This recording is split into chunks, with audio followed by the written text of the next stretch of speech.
4,500-এর উপরে মানুষকে বিনা বিচারে গুলি করে হত্যা করা হয়েছে। আমার আপনার ভাই, আমার আপনার সহযোদ্ধা, আমার আপনার আত্মীয় স্বজন তারা ছিল।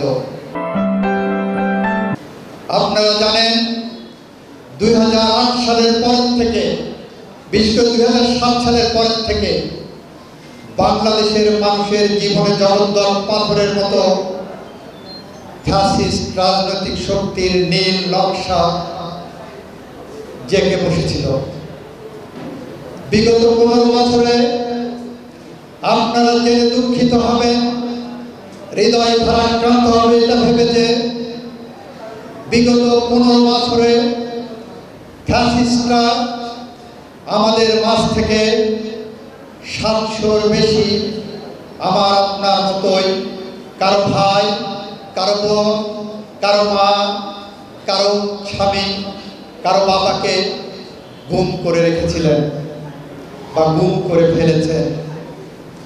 4,500-এর উপরে মানুষকে বিনা বিচারে গুলি করে হত্যা করা হয়েছে। আমার আপনার ভাই, আমার আপনার সহযোদ্ধা, আমার আপনার আত্মীয় স্বজন তারা ছিল।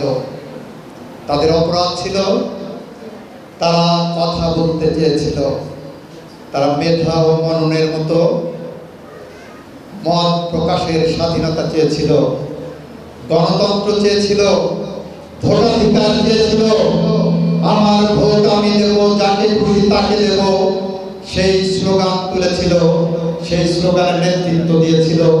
এমন 4,500-এর উপর আমাদের সহযোদ্ধাকে বিনা বিচারে হত্যা করা হয়েছে। বন্ধুরা আমার, এক বিএনপি দাবি করছে বিগত 15 বছরে বিএনপির 60 লক্ষের উপর মানুষের বিরুদ্ধে গায়েবী মামলা করা হয়েছিল।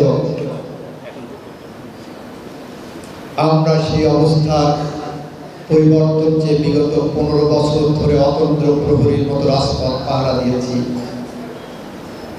বৈষম্য বিরোধী ছাত্র আন্দোলন আমাদের সেই নির্যাতন, নিপীড়ন, নির্যাতিত মানুষের মুখচ্ছবি ধারণ করে বৈষম্যের বিরুদ্ধে যখন রুখে দাঁড়িয়েছে, তখন পাখির মতো গুলি করে প্রায় 2,000 ছাত্র ছাত্রীকে হত্যা করা হয়েছে। অগণিত অসংখ্য মানুষকে আহত করা হয়েছে, বাড়ি ঘর জ্বালিয়ে দেওয়া হয়েছে। এই পরিস্থিতিতে আমরা জুলাই বিপ্লব সংগঠিত করেছি। এদেশের মানুষ ছাত্রদের পিছনে অবস্থান নিয়েছে, যারা আপনার মতোই তরুণ, আপনাদের মতোই তরুণ ছিল, আপনাদের কোনো বন্ধু ছিল, আপনাদের সহযোদ্ধা ছিল। তাদের রক্তের বিনিময়ে আমরা জুলাই বিপ্লব পেয়েছি।